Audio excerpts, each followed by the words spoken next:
Temblaban tanto que no podía sostener el documento en las manos. Me llamo Abigail Reynolds, Abby para casi todo el mundo excepto para mi madre, que insiste en usar mi nombre completo cada vez que quiere algo. Hace 3 meses, extendí un cheque por valor de $80,000 para salvar la casa familiar de la ejecución hipotecaria. Hace 3 meses, vacié la cuenta de ahorros que había estado acumulando durante 7 años para que tuvieran un techo sobre sus cabezas. Hace 3 meses creía que la familia tenía valor. El papel temblaba entre mis dedos mientras una oleada de náuseas me invadía. La tinta fresca de este Nuevo Testamento no podía tener más de unas semanas y allí, en blanco y negro, estaba la prueba de que, a pesar de todo lo que había sacrificado, ya no existía para mis padres, al menos en lo que respecta a su patrimonio. Mi teléfono volvió a vibrar en el escritorio que tenía al lado. La voz de mi madre, del mensaje de voz anterior, todavía resonaba en mis oídos. Abigail, cariño, necesito otro pequeño favor cuando tengas un momento. Pequeño favor, así llamaba ella a todo, ya fueran $5 o 5,000. Había pasado los 35 años tratando de ser la hija perfecta, dando y dando hasta que casi no me quedaba nada que dar, pero esta traición era diferente, cruzaba una línea que no podía ignorar. El teléfono se iluminó con su nombre. Era su 5ª llamada en la última hora. Dejé que sonara, con los ojos fijos en el documento que dejaba muy claro cuál era mi lugar en la vida de mis padres, después de todo lo que había sacrificado. No podía creer lo que estaba viendo. Mis propios padres me habían desheredado por completo. Mis propios padres me habían desheredado por completo. Solo unas semanas después de que yo utilizara mis ahorros para salvar la casa en la que crecí. Crecí en un hogar modesto de clase media en los suburbios de Boston, donde la vida parecía bastante normal en apariencia. Mi padre, Thomas, trabajaba como contable en una empresa mediana, y llevaba un control meticuloso de cada dólar que entraba y salía de nuestro hogar. Mi madre, Eleanor, daba clases a tiempo parcial en la escuela primaria local, y siempre se apresuraba a recordarme los sacrificios que había hecho para criarnos a mí y a mi hermano menor, Connor. Desde mis primeros recuerdos, su amor me parecía condicional. Los elogios solo llegaban cuando todo salía perfecto, y cualquier cosa por debajo de eso era motivo de decepción. No hacían ningún esfuerzo por ocultarlo. Cuando tenía 8 años, traje a casa una boleta con todo sobresaliente, y mi padre me preguntó por qué no había hecho los deberes extra que podrían haberme dado una A+ en 6º curso. Quedé segunda en la feria de ciencias, y, en lugar de felicitarme, mi madre se preguntó en voz alta por qué no podía ser más como la niña Peterson, que había quedado primera. No te quedaste hasta tarde trabajando en ello, me dijo, a pesar de que había estado despierta hasta pasada la medianoche durante una semana entera. Me comparaban constantemente con mis primos, con los niños del barrio, con cualquiera que destacara en áreas en las que yo pudiera haber fallado. Aprendí rápidamente que la forma de conseguir su aprobación era a través de los logros y la obediencia, desarrollando tendencias que definirían la mayoría de mis relaciones en el futuro. En el instituto era una estudiante modelo, capitana del equipo de debate, miembro de la sociedad de honor y voluntaria, pero cada logro era minimizado o atribuido de alguna manera a su orientación. Bueno, has heredado tu mente analítica de tu padre, me decía mi madre a los familiares, es porque la hemos presionado para que se esforzara más. Cuando llegó el momento de solicitar la universidad, estalló el primer conflicto real cuando insistieron en que siguiera los pasos de mi padre. Yo quería estudiar psicología, pero me decían, es porque la hemos presionado para que se esforzara. Cuando llegó el momento de solicitar la universidad, surgió el primer conflicto real. Insistieron en que siguiera los pasos de mi padre en el mundo de los negocios. Yo quería estudiar psicología y, en secreto, había solicitado una beca que cubriría la mayor parte de la matrícula. Cuando anuncié que no solo había sido aceptada, sino que también había conseguido ayuda económica, en lugar de sentirse orgullosos, su reacción fue restar importancia a mi logro y cuestionar si la psicología era lo suficientemente práctica. Esos 4 años en la universidad fueron una lucha económica constante, ya que trabajaba en 3 empleos a tiempo parcial simultáneamente: camarera, tutora en el campus y dependienta los fines de semana, mientras que mis padres, que sin duda tenían los medios para ayudarme, se negaban por principio a hacerlo, ya que, según ellos, tenía que aprender a ser responsable con el dinero. El día de la graduación, cuando estaba de pie con mi título de magna cum laude, el primer comentario de mi madre fue sobre una pequeña mancha en mi toga de graduación. Mudarme a Chicago para mi primer trabajo fue como respirar aire fresco por primera vez. La distancia me dio perspectiva mientras construía mi carrera en una empresa de marketing, avanzando rápidamente gracias a la ética de trabajo y el perfeccionismo que desarrollé bajo la mirada crítica de mis padres. Sin embargo, incluso mis éxitos profesionales se convirtieron en los suyos. En las conversaciones familiares, siempre sabíamos que ella sabía que yo tenía ese potencial, y que por eso la presionamos tanto, como si mis logros fueran el rendimiento de su inversión en lugar del resultado de mi propio esfuerzo. Mi primera relación seria con David se rompió en parte por su interferencia. Cada vez que visitaba a mis padres, me preguntaban si era lo suficientemente ambicioso, o me sugerían que parecía poco fiable, a pesar de no tener pruebas reales.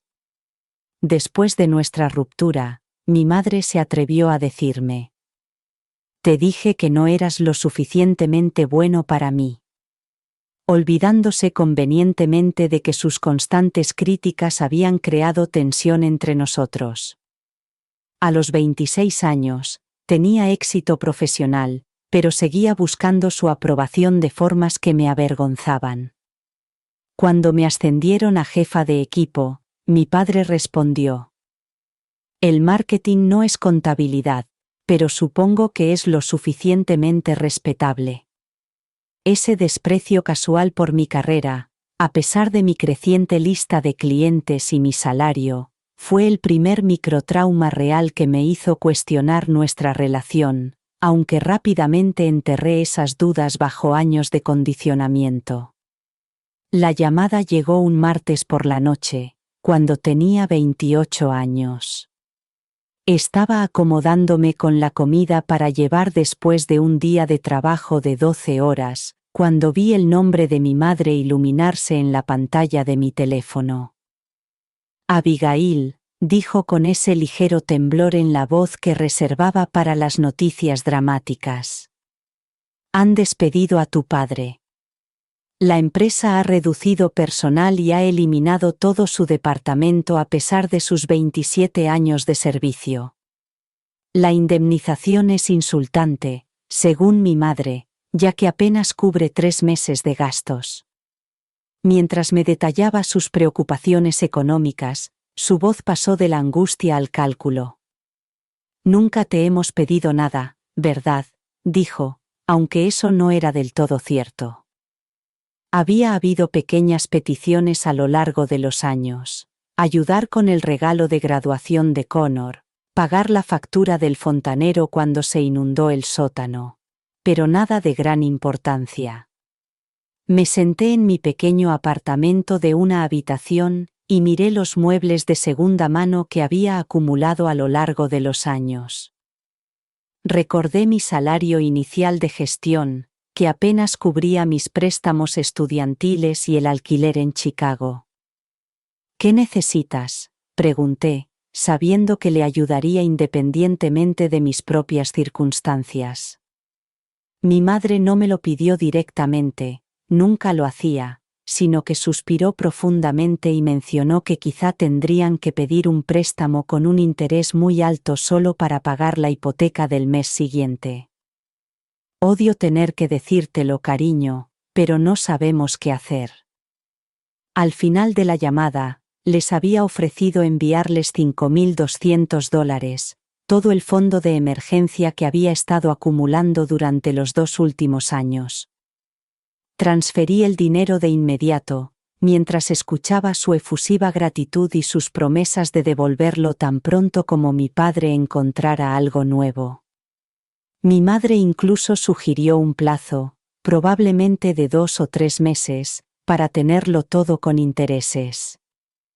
Esa noche reestructuré mi presupuesto, cancelé las vacaciones que había planeado con mis amigos de la universidad, y acepté proyectos adicionales como freelance que me mantendrían trabajando los fines de semana durante los próximos 6 meses.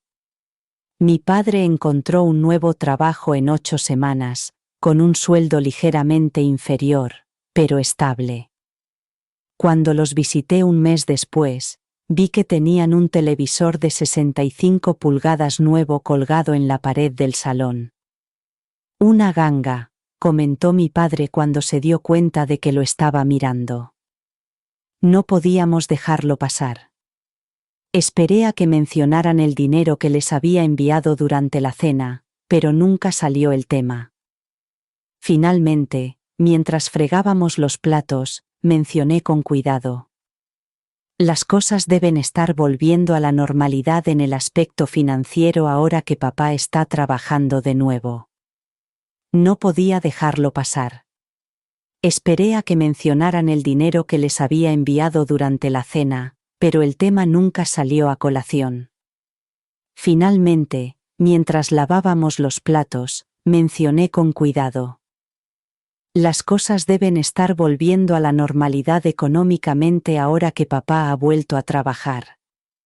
La cara de mi madre se tensó casi imperceptiblemente antes de lanzarse a una explicación detallada de lo caro que era el seguro médico y de cuántas facturas se habían acumulado durante el desempleo de mi padre. Todavía estamos poniéndonos al día, dijo acariciándome la mano. Pero no hemos olvidado lo que hiciste por nosotros. Ese invierno, vi cómo le regalaban a mi sobrino una consola de videojuegos que costaba casi $1.000, mientras que mi deuda seguía sin mencionarse. Empecé a comprender que nunca volvería a ver ese dinero, pero me lo justificaba a mí misma. Ellos me habían criado, me habían dado un techo durante 18 años y habían pagado mis estudios, aunque en realidad no era así. Cuando se lo conté a mi mejor amiga, Sofía, su respuesta inmediata fue de preocupación. Abby, parece que se están aprovechando de tu generosidad. Yo los defendí de forma instintiva, explicándoles sus difíciles circunstancias, aunque sentía un vacío en el estómago. Son mis padres, le dije, y hacen lo mismo por mí. Pero, incluso mientras lo decía, no estaba segura de que fuera cierto. Esto marcó el segundo microtrauma, la comprensión de que mi ayuda económica, en forma de préstamo que debían devolver, no era algo que yo quisiera, sino una obligación que tenía con ellos simplemente por ser su hija. A los 30 años, había ascendido a un puesto directivo en mi empresa, y finalmente me mudé a un apartamento mejor, con armarios de verdad y una cocina en la que cabía más de una persona. Me había marcado unos objetivos económicos claros: volver a crear mi fondo de emergencia, empezar a invertir en mi plan de pensiones, y ahorrar para la entrada de una casa. Entonces llegó el anuncio de que mis padres iban a reformar la cocina, nada lujosa, solo actualizar lo esencial, lo que requería encimeras de granito y armarios a medida. 2 meses después, el coche de mi padre se averió, y hubo que cambiar la transmisión inmediatamente, lo que supuso una reparación de $3.000 que no podían pagar porque la reforma de la cocina había superado el presupuesto. «Esta es la última vez que te lo pedimos», prometió mi madre mientras yo realizaba otra transferencia bancaria. «Tu padre y yo estamos muy avergonzados de tener que recurrir a ti así». Ese mismo año, cuando mi hermano Connor se graduó de la maestría, mis padres le regalaron un MacBook Pro nuevo. Cuando les pregunté cómo podían permitirse un regalo tan caro después de haber necesitado mi ayuda para reparar el coche, mi madre simplemente respondió: «Llevamos mucho tiempo ahorrando para su graduación». Como si eso lo explicara todo. Luego llegó la tarjeta de crédito, para emergencias. Mi madre insistió en que yo fuera aval en una nueva cuenta, ya que su crédito se había visto afectado durante el periodo de desempleo de mi padre. En contra de mi mejor criterio, acepté con la condición de que solo se utilizaría en casos de verdadera emergencia. 3 meses después, descubrí compras no autorizadas, ropa de diseño, un fin de semana en un complejo junto al lago, cenas en restaurantes caros. Cuando les confronté, su respuesta fue una lección magistral de manipulación. «Después de todo lo que hemos hecho por ti, estás controlando nuestros gastos como si fuéramos niños», dijo mi madre con voz temblorosa y fingida indignación. «Te hemos educado mejor para ser tan egoísta». En una cena familiar poco después, mi padre bromeó con la familia alargada sobre cómo yo era el cajero automático de la familia sin límites de retirada, lo que provocó risas mientras yo me sentaba mortificada por haber sido explotada y minimizada mi generosidad. Mi resentimiento creció, luchando constantemente con el profundo sentido del deber que habían cultivado en mí desde la infancia. Cuando Connor apareció con un coche nuevo, claramente financiado por nuestros padres, mientras yo seguía esperando el reembolso de múltiples préstamos, la diferencia de trato se hizo evidente e imposible de ignorar. Fue por esa época cuando conocí a Michael, un ingeniero de software cuya dinámica familiar era tan diferente a la mía que inmediatamente puso en tela de juicio los patrones que yo había aceptado como normales durante tanto tiempo. «¿Por qué siempre eres tú la que da y ellos siempre reciben?», me preguntó después de oír otra petición económica. Defendí a mis padres por reflejo, pero sus preguntas sembraron una semilla de duda que no pude descartar fácilmente. Luego vino el susto con la salud de mi madre. Síntomas vagos que requerían pruebas costosas que el seguro no cubría. Envié $2.500 para los gastos médicos, solo para descubrir meses más tarde, a través de un comentario casual de Connor, que el dinero había financiado unas vacaciones familiares en Florida a las que no había sido invitada porque sabían que estaba muy ocupada con el trabajo. El patrón era innegable. Mi éxito financiero se había convertido en un recurso del que se sentían con derecho, incluso mientras seguían proporcionando apoyo emocional y material a mi hermano. Este tercer microtrauma fue la gota que colmó el vaso al descubrir que los habían invitado porque sabían lo ocupado que estaba con el trabajo. El patrón era innegable. Mi éxito financiero se había convertido en un recurso al que se sentían con derecho, aunque seguían proporcionando apoyo emocional y material a mi hermano. Este tercer microtrauma, la marcada diferencia entre cómo Connor recibía regalos y yo prestaba dinero, finalmente me obligó a reconocer la naturaleza unilateral de mi relación con mis padres, aunque todavía me costaba establecer límites significativos. La llamada que lo cambiaría todo llegó a las 11:43 de la noche de un jueves. Ya estaba en la cama cuando la voz aterrada de mi madre atravesó la oscuridad. «Estamos perdiendo la casa. Abigail, el banco está ejecutando la hipoteca». Entre lágrimas y explicaciones fragmentadas, surgió una verdad que me conmocionó hasta lo más profundo. Mi padre, el meticuloso contable que me había dado lecciones sobre responsabilidad financiera toda mi vida, tenía un problema con el juego que había ocultado durante años. Lo que había comenzado como visitas ocasionales al casino, se había convertido en póker online y apuestas deportivas, creando una montaña de deudas que ascendía a más de $165.000. Habían estado haciendo los pagos mínimos y haciendo malabarismos con las tarjetas de crédito hasta que ya no pudieron más. El banco les había enviado un aviso final. Tenían 60 días antes de que comenzara el proceso de ejecución hipotecaria. Mientras mi madre describía la situación, recuerdos específicos de esa casa inundaron mi mente. Las marcas de altura escritas con lápiz en el marco de la puerta de la cocina que registraban mi crecimiento, el arce del patio trasero donde había construido mi fortaleza de lectura, la ventana salediza donde había abierto mi carta de admisión a la universidad. Era solo una casa, contenía la evidencia física de toda mi infancia. Durante la semana siguiente, investigué sus opciones, consulté con asesores de vivienda, y busqué programas de modificación de préstamos, pero su situación era demasiado grave para soluciones simples. Organicé una reunión con mis padres y el representante del banco para entender exactamente qué se necesitaba para detener la ejecución hipotecaria. La cifra era asombrosa: $82.367 para liquidar la hipoteca, las multas y los honorarios legales acumulados hasta la fecha.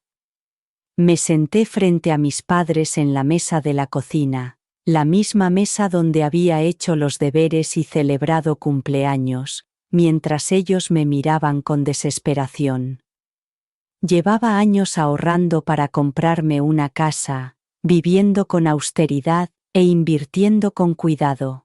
El mes anterior, mis ahorros para la entrada habían superado por fin los $85.000, hito que había celebrado con Michael, quien me había insinuado un futuro en el que podríamos unir nuestros recursos. Ahora me enfrentaba a una elección imposible. Pasaba las noches mirando al techo, calculando y recalculando mis finanzas, preguntándome si habría alguna otra manera. Mi asesor financiero fue inequívoco. Es una idea terrible, te estarás retrocediendo años, posiblemente décadas. Michael fue aún más directo. Ellos crearon la situación, Abby. Se engancharon al juego y ahora esperan que sacrifiques tu futuro para salvarlos de las consecuencias. La discusión de aquella noche fue nuestra primera pelea seria. Su perspectiva lógica chocaba con mi incapacidad emocional para imaginar a mis padres sin casa. Al final, tomé la decisión que sospecho que mis padres siempre supieron que tomaría. Accedí a proporcionarles el dinero bajo condiciones específicas. Un documento formal firmado en el que se reconocía el préstamo y un calendario de pagos una vez su situación se estabilizara, con total transparencia sobre sus finanzas en el futuro. Por supuesto, puedes hacerlo como quieras.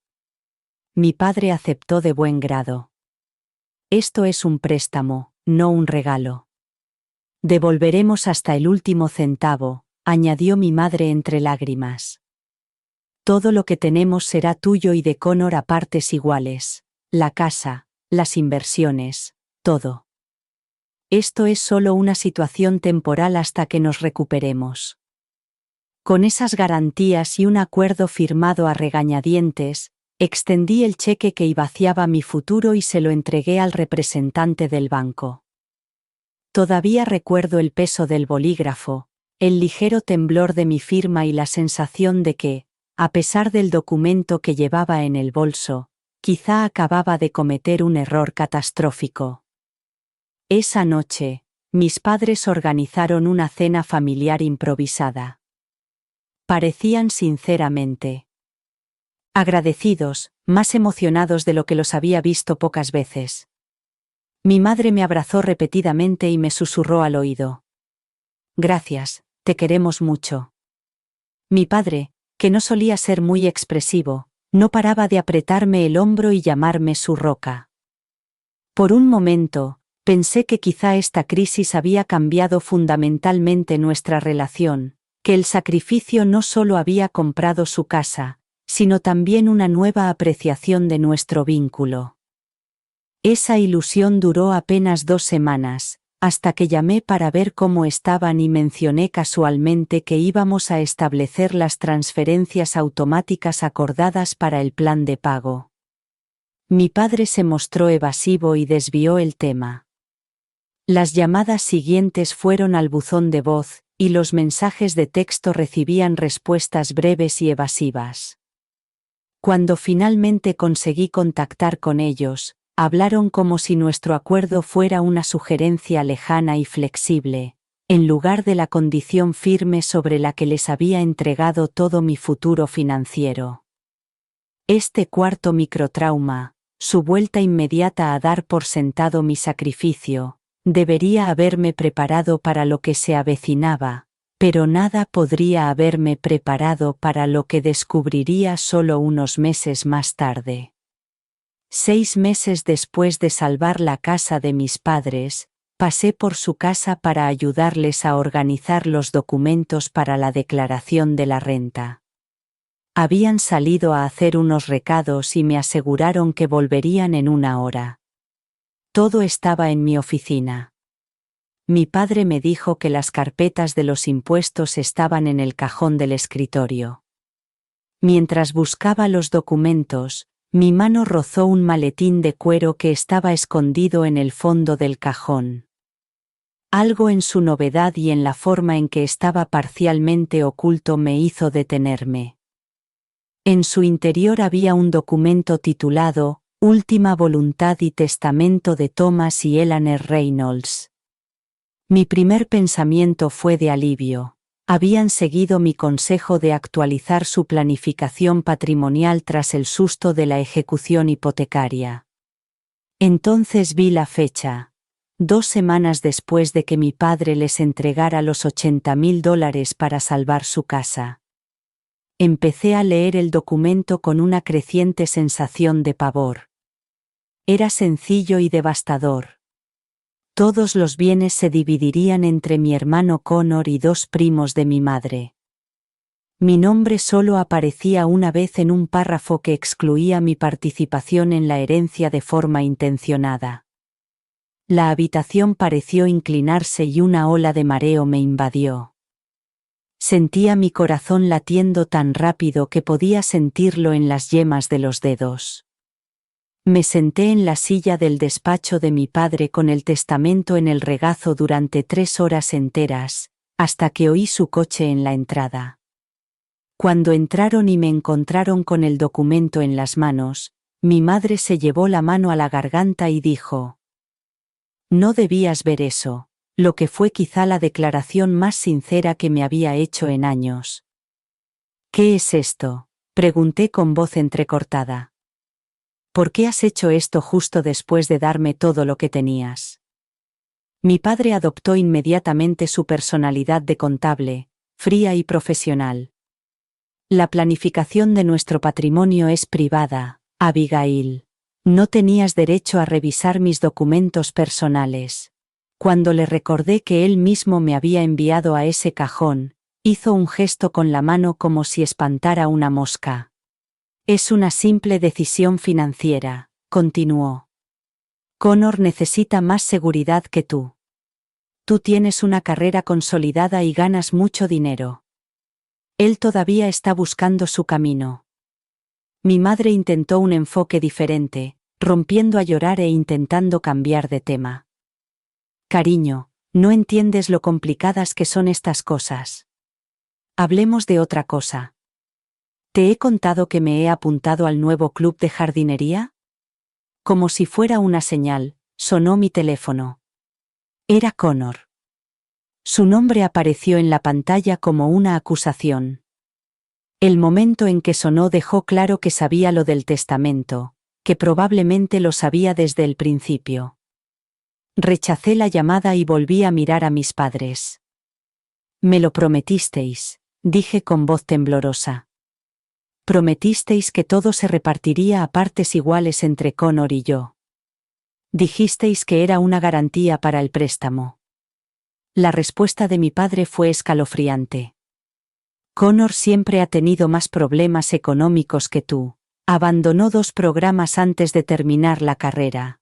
Ha tenido 3 trabajos en el último año. Él necesita esta red de seguridad y yo no. Después de darte todos mis ahorros, de avalar tus tarjetas de crédito y de todos los demás préstamos que nunca has devuelto, pregunté incrédulo. El rostro de mi madre se endureció de repente, dejando de fingir confusión y lágrimas.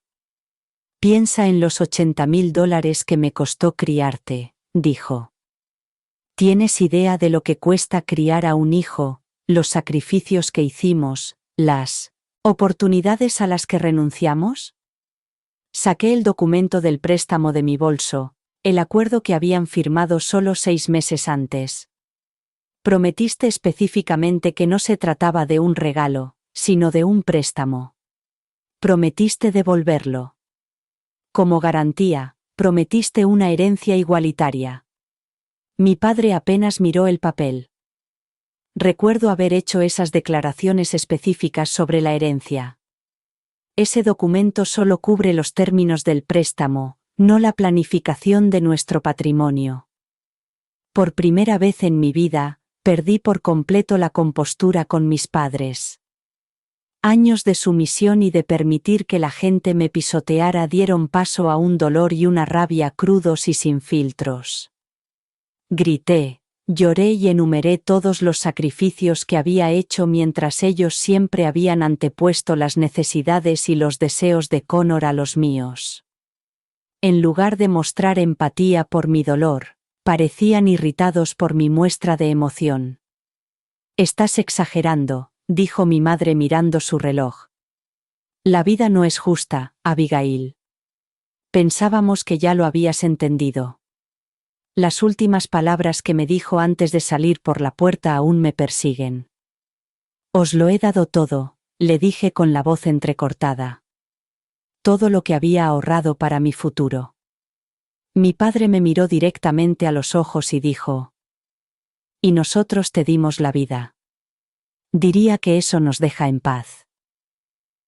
Conduje en estado de shock y me detuve a 1,5 kilómetros de su casa, cuando los sollozos me impidieron ver la carretera.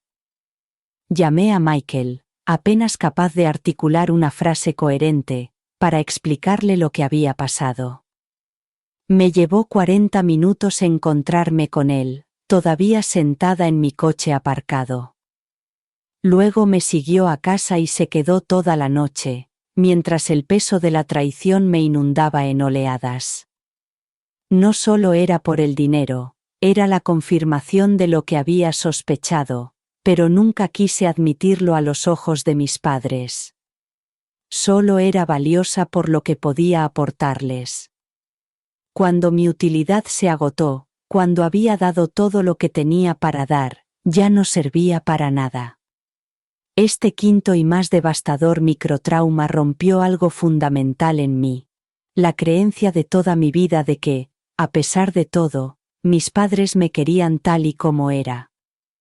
Durante los siguientes 6 meses, mantuve un contacto mínimo con ellos. Me perdí el Día de Acción de Gracias y la Navidad por primera vez en mi vida, y pasé las fiestas con la familia de Michael. Empecé a ver a un terapeuta especializado en traumas familiares, y comencé el doloroso proceso de examinar los patrones que había normalizado durante toda mi vida. Así que, cuando el nombre de mi madre apareció en la pantalla de mi teléfono un martes cualquiera de junio, casi no respondí. Su mensaje de voz sonaba perfectamente normal, como si el descubrimiento del testamento y nuestra confrontación nunca hubieran ocurrido. Abigail, cariño, ha pasado demasiado tiempo. Ha pasado mucho tiempo, vamos a comer a Merryweather's el jueves, yo invito, te echo de menos, cariño, llámame cuando puedas. Después de 3 mensajes similares, accedí a quedar con ella, en parte por curiosidad, y en parte con la esperanza de que me reconociera o se disculpara, lo que podría ayudarme a cerrar el capítulo. Merryweather's era mi restaurante favorito desde la infancia, el lugar donde habíamos celebrado ocasiones especiales, y reconocí la elección como un intento deliberado de ablandarme con nostalgia. Mi madre ya estaba sentada cuando llegué, con el mismo aspecto de siempre, el conjunto perfectamente combinado, ni un pelo fuera de lugar. Se levantó para abrazarme como si los últimos 6 meses de distanciamiento hubieran sido un pequeño contratiempo de agenda en lugar de una traición devastadora. «Estás delgada», observó, con su saludo habitual. «¿Estás comiendo bien?» Los primeros 30 minutos transcurrieron con normalidad. Me puso al día de los cotilleos del barrio, me preguntó por mi trabajo y mencionó las recientes reformas del baño principal. No hizo referencia a nuestro último encuentro ni a mi ausencia en las reuniones familiares.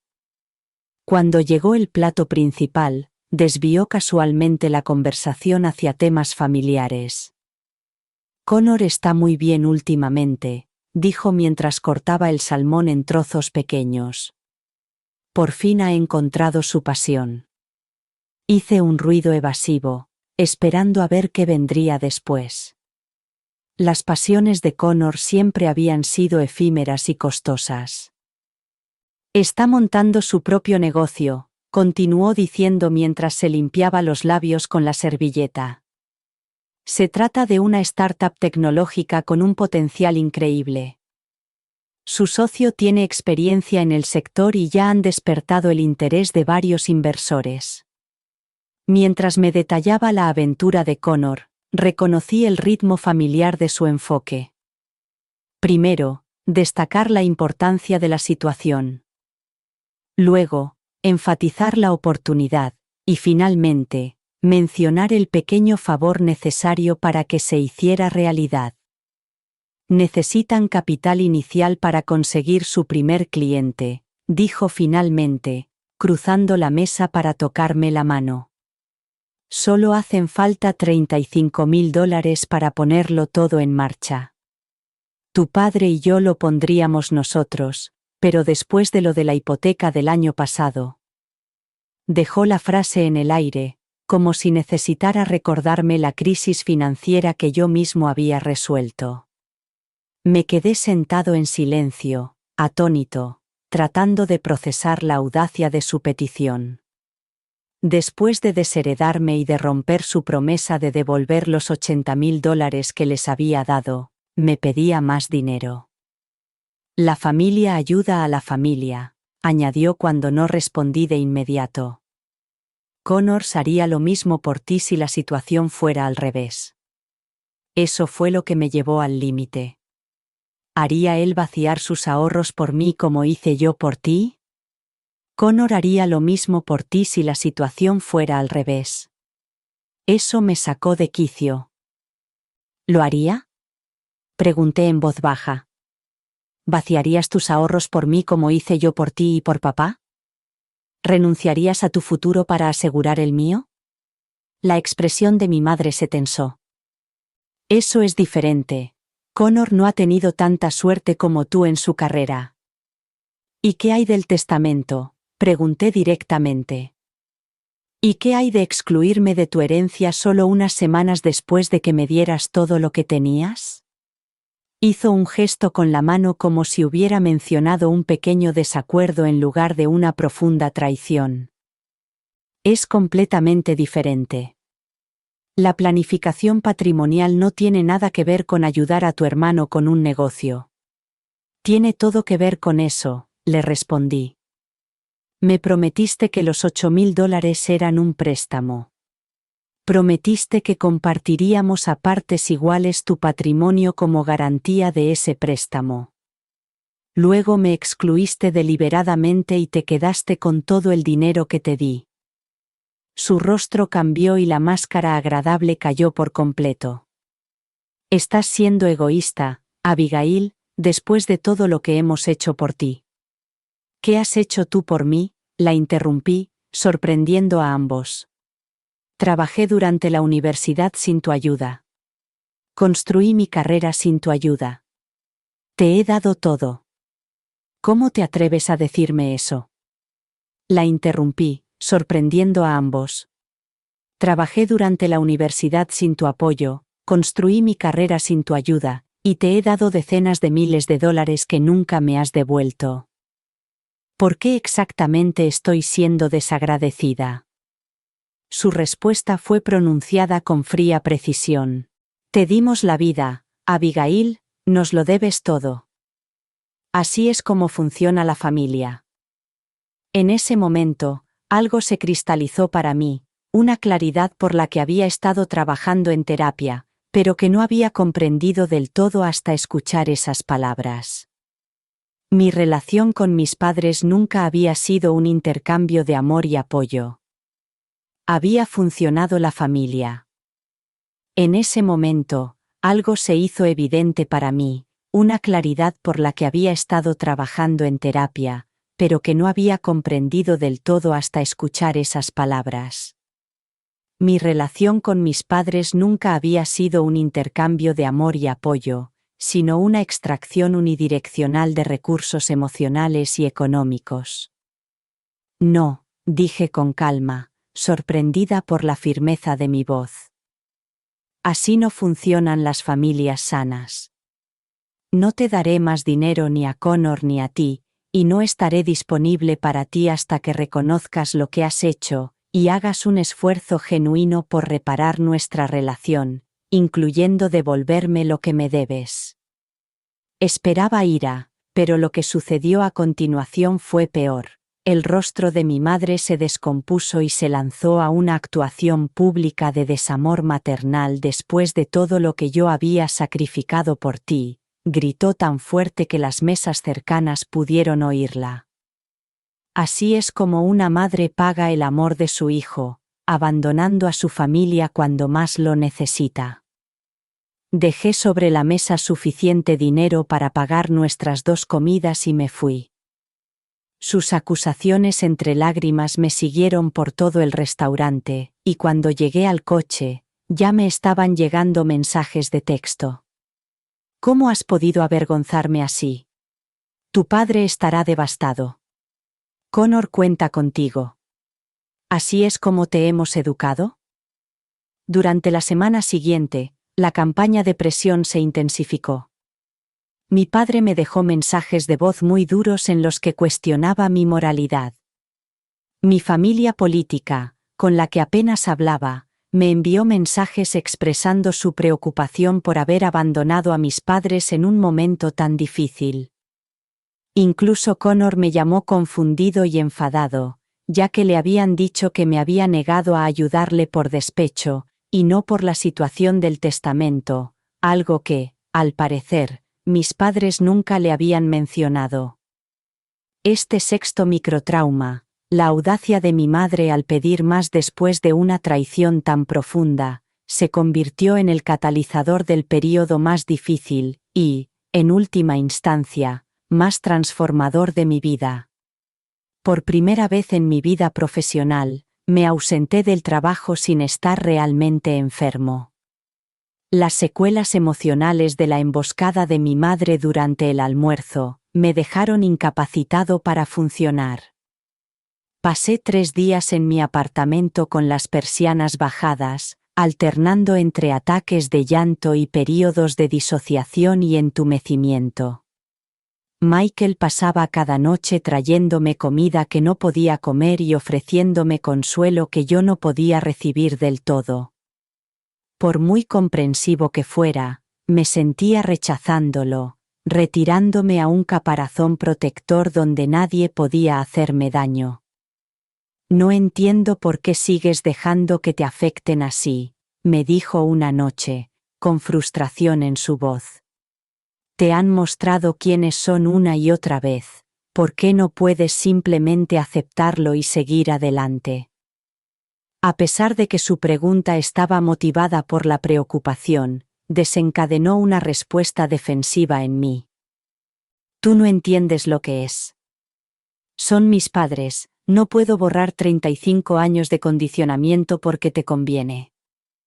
La discusión se intensificó hasta que se marchó, sugiriendo que ambos necesitábamos tiempo para pensar por nuestra cuenta.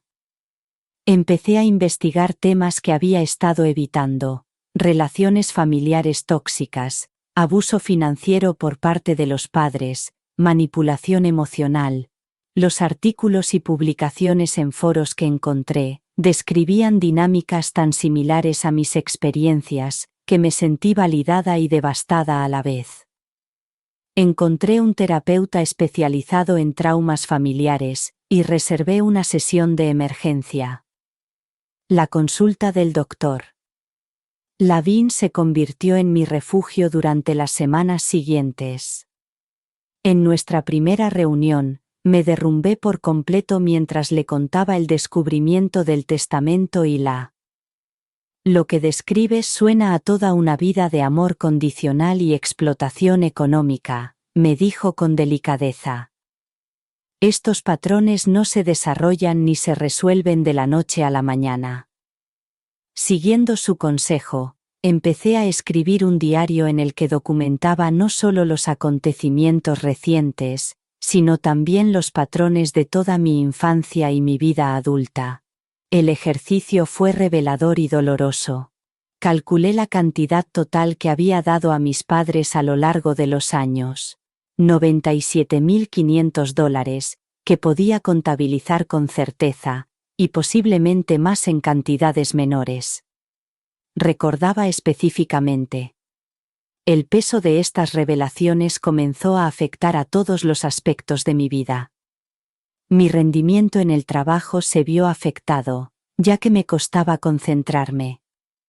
Desarrollé insomnio, y a veces, pasaba días con solo unas pocas horas de sueño fragmentado.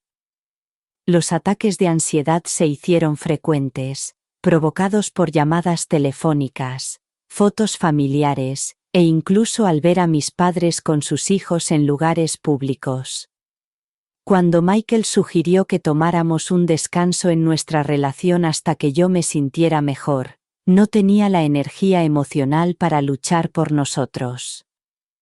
El momento más bajo llegó 3 semanas después de nuestra separación, cuando un ataque de pánico tan fuerte que pensé que estaba teniendo un ataque al corazón, me dejó acurrucada en el suelo del baño a las 2 de la madrugada, sin nadie a quien llamar para pedir ayuda.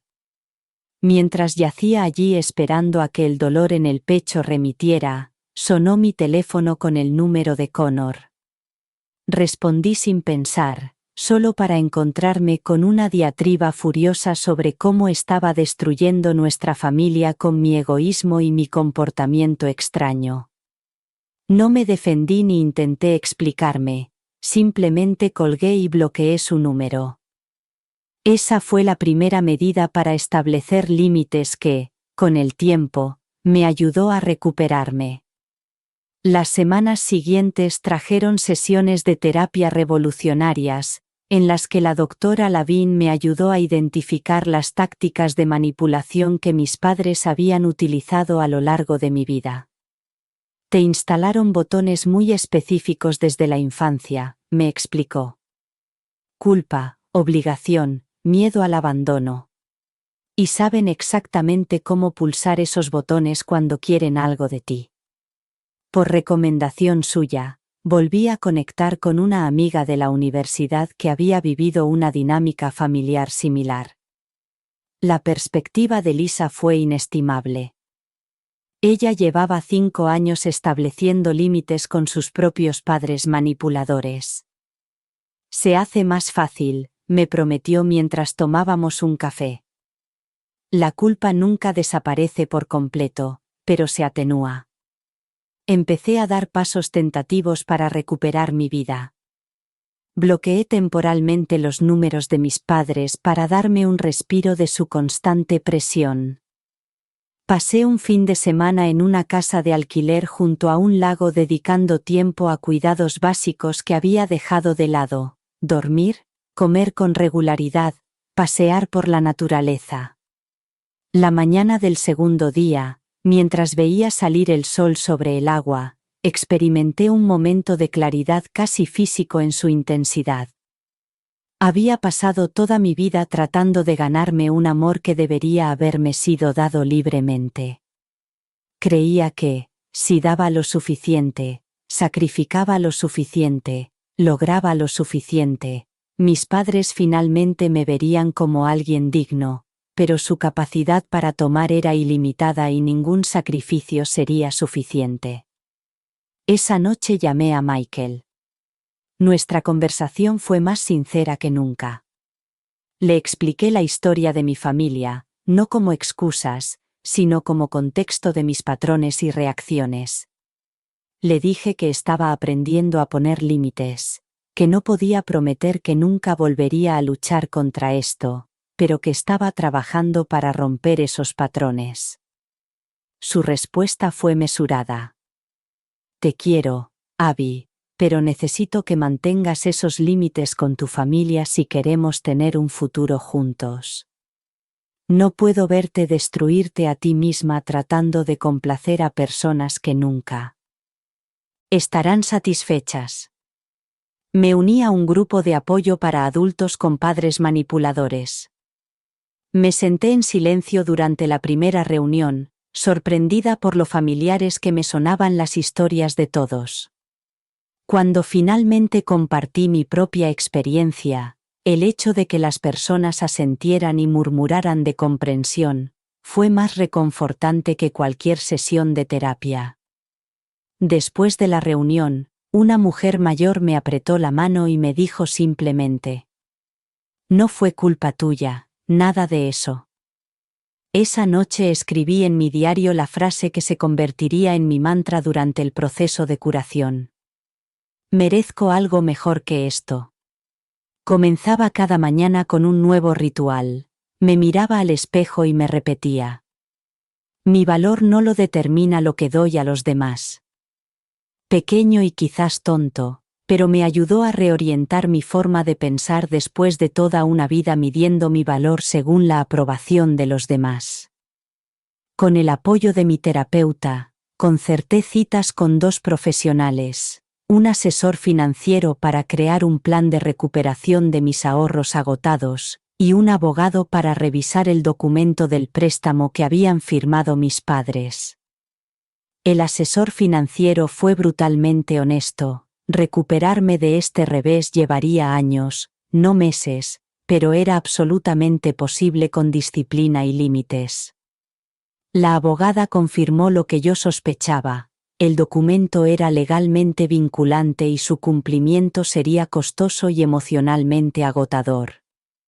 Antes de lanzarnos a un litigio, me aconsejó que considerara la posibilidad de enviar una carta de demanda formal en la que se esbozaran las condiciones de pago. A veces, establecer límites claros con consecuencias es suficiente para impulsar la acción. Pasé días deliberando sobre mis opciones. Podía emprender acciones legales y ganar el juicio, pero destruiría cualquier posibilidad de reconciliación. Podía aceptar la pérdida del dinero como una lección dolorosa y cortar todo contacto. O podía intentar un término medio, establecer límites formales con expectativas claras sobre cómo se podría reconstruir la relación.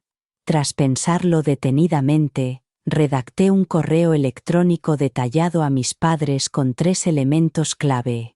Una solicitud formal de devolución según los términos de nuestro acuerdo, un informe completo de toda la ayuda económica que les había prestado a lo largo de los años, con documentación y condiciones claras para cualquier relación futura.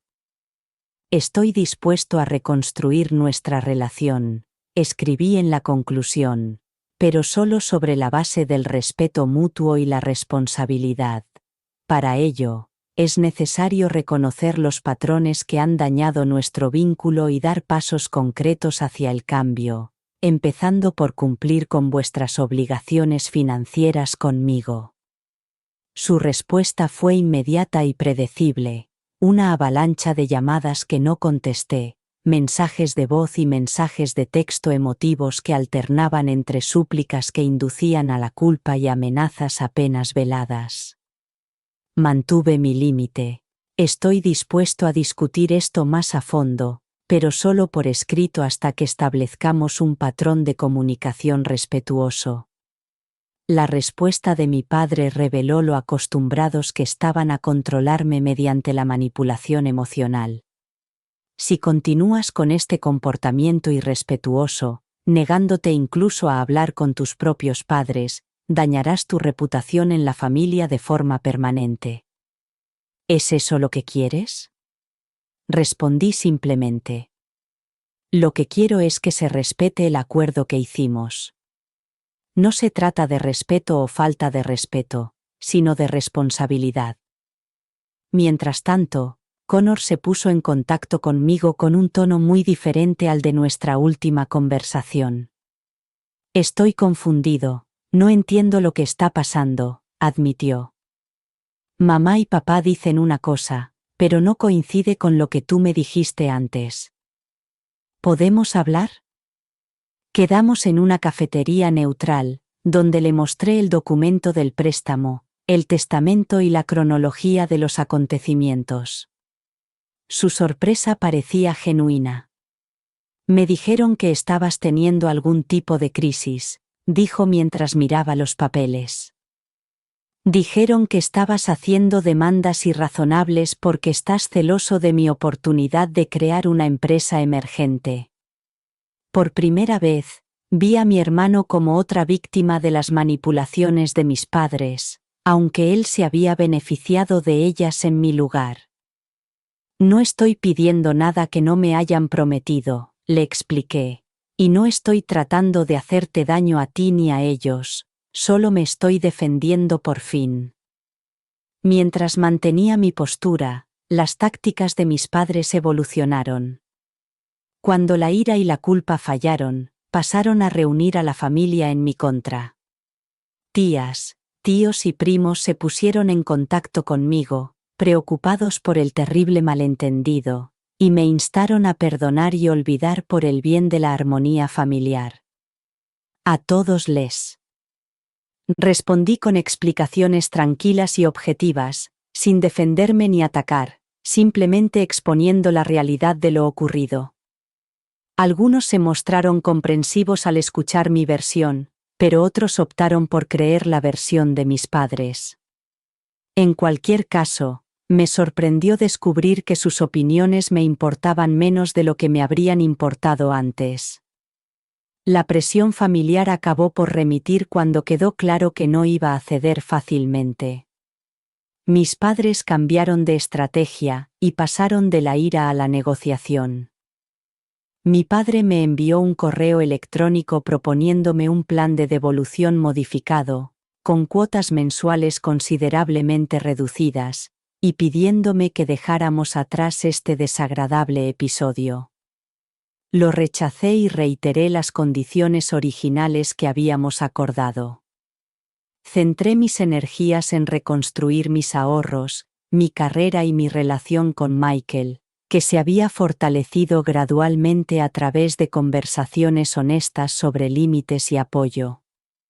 Después de 2 meses de negociaciones por escrito, recibí una carta certificada de mis padres en la que aceptaban un plan de pago con una condición importante. Esperaban que este acuerdo diera lugar a la reanudación inmediata de las relaciones familiares normales, incluyendo visitas regulares y reuniones festivas.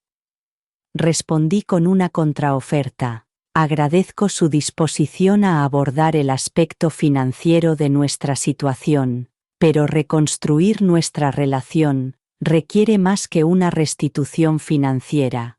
Requiere el reconocimiento de los patrones que nos han llevado hasta aquí, y un compromiso para tener interacciones más saludables en el futuro. Propongo comenzar con un contacto limitado en términos neutrales, mientras establecemos nuevos patrones de respeto y límites. 3 semanas después, recibí su renuente acuerdo junto con el primer cheque de pago, una pequeña cantidad, pero con un gran significado simbólico. Esa noche, Michael y yo cenamos con Sofía y su marido, lo que supuso mi primera celebración genuina en más de un año. Sofía brindó por los límites y por hacerlos respetar finalmente. Mientras hablábamos del futuro, me di cuenta de que tenía que decidir qué nivel de contacto estaba dispuesta a mantener con mis padres en el futuro. No quería distanciarme totalmente de ellos, pero tampoco quería volver a la dinámica malsana que había definido nuestra relación durante décadas. El dinero ya no es lo importante, le dije a Michael mientras caminábamos hacia casa.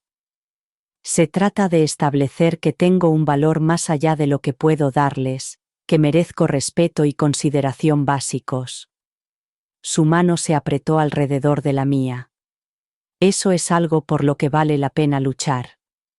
Un año después de descubrir la traición, Michael y yo nos mudamos a nuestra primera casa juntos, una modesta casa adosada con terraza y espacio para una oficina, aunque significativamente más pequeña de lo que podría haber comprado si mis ahorros hubieran permanecido intactos. Representaba un hito importante en mi recuperación. Mi asesor financiero me había ayudado a crear un plan disciplinado que ya había reconstruido mi fondo de emergencia, y, aunque mis ahorros para el pago inicial eran todavía relativamente pequeños, combinados con la contribución de Michael, teníamos suficiente para una casa que sentíamos como nuestra. Mi carrera había cobrado un nuevo impulso después de canalizar mi energía en un importante proyecto para un cliente, lo que finalmente me llevó a un ascenso. Y lo que es más importante, había establecido una relación con mis padres basada en límites claros en lugar de obligaciones. Los cheques de pago llegaban cada mes, a veces con breves notas sobre noticias familiares y otras sin nada. Hablábamos por teléfono de vez en cuando, conversaciones cortas y educadas que rara vez profundizaban más allá de temas superficiales. Rechacé la mayoría de las invitaciones a reuniones familiares, y decidí crear nuevas tradiciones con Michael, Sofía, y los amigos que me habían apoyado durante el periodo más oscuro. Connor y yo establecimos una relación independiente, y quedábamos para tomar un café cada pocas semanas sin que nuestros padres se involucraran. Él había empezado a reconocer algunas de las mismas tácticas de manipulación en sus propias interacciones con ellos, aunque su posición como hijo favorito le había protegido de la peor explotación. Siempre nos han tratado de forma diferente, reconoció durante una de nuestras reuniones. Nunca lo había entendido hasta ahora. Gracias a la aplicación constante de límites, noté cambios sutiles en el comportamiento de mis padres. Las manipulaciones emocionales se hicieron menos frecuentes cuando se dieron cuenta de que eran ineficaces. Los intentos de hacerme sentir culpable se acortaron cuando me negué a participar en ellos. El tono de mi padre. En sus correos electrónicos pasó gradualmente de ser exigente a ser más respetuoso. Mi terapeuta me recordaba regularmente que estaban respondiendo a las consecuencias, no necesariamente cambiando sus creencias fundamentales. Debes mantener tus expectativas realistas.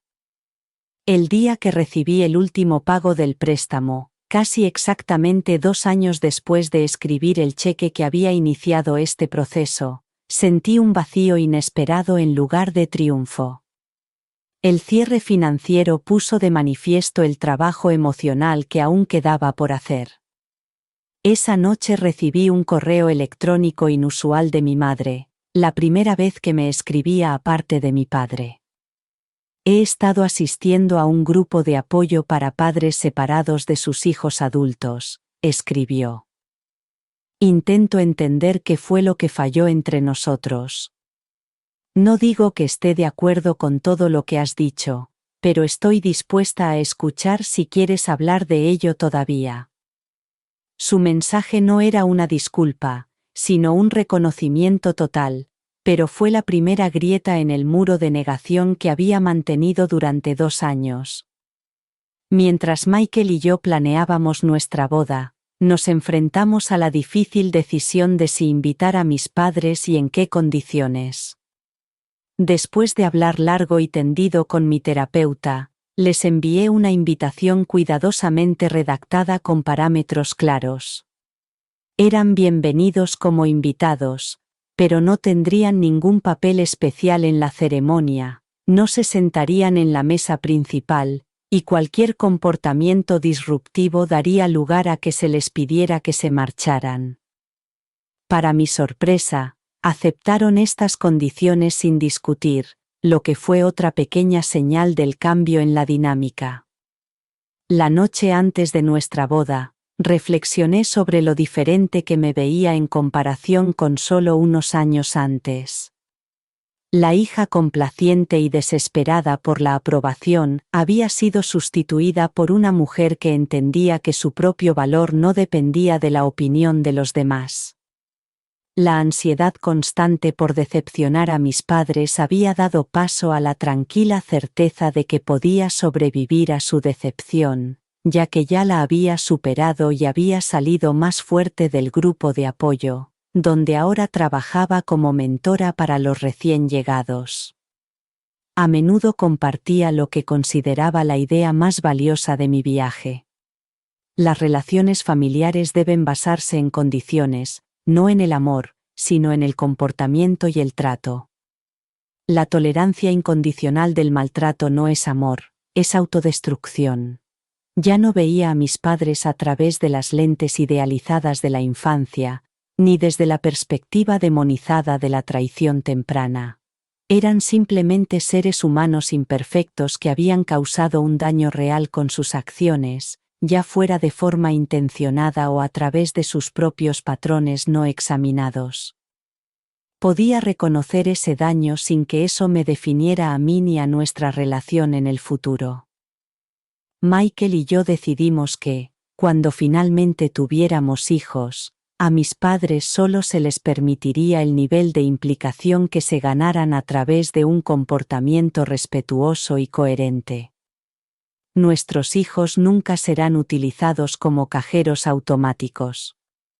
Se lo dije mientras hablábamos de nuestra futura familia. Sabrían que se les valora por lo que son, no por lo que pueden aportar. La transformación más profunda no se produjo en mi relación con mis padres, sino en mi relación conmigo misma. Ya no medía mi valor por lo que podía dar, sacrificar o soportar. Comprendí que el amor verdadero, ya sea de la familia, la pareja o los amigos, no exige constantemente pruebas de devoción a través del sacrificio. El día que dejé de intentar comprar el amor de mis padres, amé por primera vez. ¿Alguna vez has tenido que tomar una decisión dolorosa para protegerte de las personas que deberían haberte protegido? ¿Qué límites has establecido con los miembros de tu familia que siempre reciben y nunca dan nada a cambio? Me encantaría conocer tus experiencias en los comentarios. Si mi historia te ha llegado, considera suscribirte para escuchar más historias de sanación y autodescubrimiento. Recuerda que no estás solo en esta lucha, y que tu valor no depende de lo que das a quienes no valoran tus sacrificios.